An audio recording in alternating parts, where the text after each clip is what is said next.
ಸುತ್ತಮುತ್ತ ಎಂಥ ಅದ್ಭುತವಾದ ಭೂಮಿ ಫಲವತ್ತಾದ್ದು.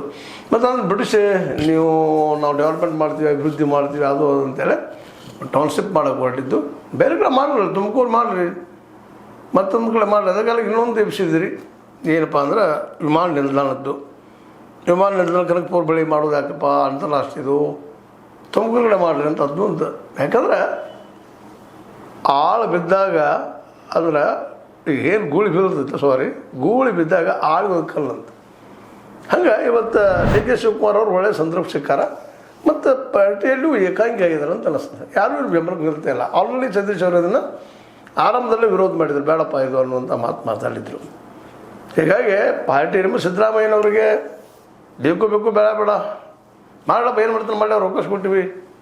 ಮತ್ತು ಅವ್ರಿಗೊಂದು ಅವಕಾಶ ಸಿಕ್ತು. ಈಗ ಸಿದ್ದರಾಮಯ್ಯನವ್ರಿಗೆ ನೋಡಿ ಹೆಂಗೆ ಮಾಡ್ತಾಯಿದ್ದಾರೆ ನಿಮ್ಮ ಪ್ರೀತಿಯ ಡಿ ಕೆ ಶಿ ಅವರು ಅಂತೇಳಿ. ಇವು ಒಳಗೆ ನಾವು ನಡೀತಾ ಇರ್ತಾವ್ರಿ ಇವ್ರು ರಾಜಕೀಯದೊಳಗೆ. ಹೀಗಾಗಿ ಯಾರು ಅವ್ರ ಪರವಾಗಿ ಮಾತಾಡ್ತಾರೆ. ಅದು ಬಾಲಕೃಷ್ಣ ಅವರೊಬ್ಬರು ಮಾತಾಡ್ತಾರೆ, ಸುತ್ತಮುತ್ತ ಮಾಲೂರವರು.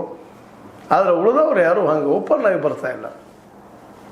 ಇನ್ನು JDS ಅಂತೂ ತಮ್ಮ ಏರಿಯಾ ಒಕ್ಕಲಿಗರ ಮನಸ್ಸು ಒರೆಸುವಲ್ಲೇ, ಭೂಮಿಗಳು ಉಳಿಸುವಲ್ಲಿ ನಾವಪ್ಪ ಹಿಂದೆ ನಾವು ಮಾಡಿರ್ಬೋದಿಲ್ಲ ಅಂತಲ್ಲ, ನಾವು ಬಿಟ್ಟುಕೊಟ್ಟಿವಪ್ಪ ನಿಮ್ಮ ಜನಕ್ಕೆ ಮೆಚ್ಚೆ, ನಿಮ್ಮ ಬೇಡಿಕೆಗೆ ಮೆಚ್ಚೆ ಅಂತೇಳಿ ಇವತ್ತು ಹೇಳೋಕೆ ಹಾಗಾಗ್ಯದ.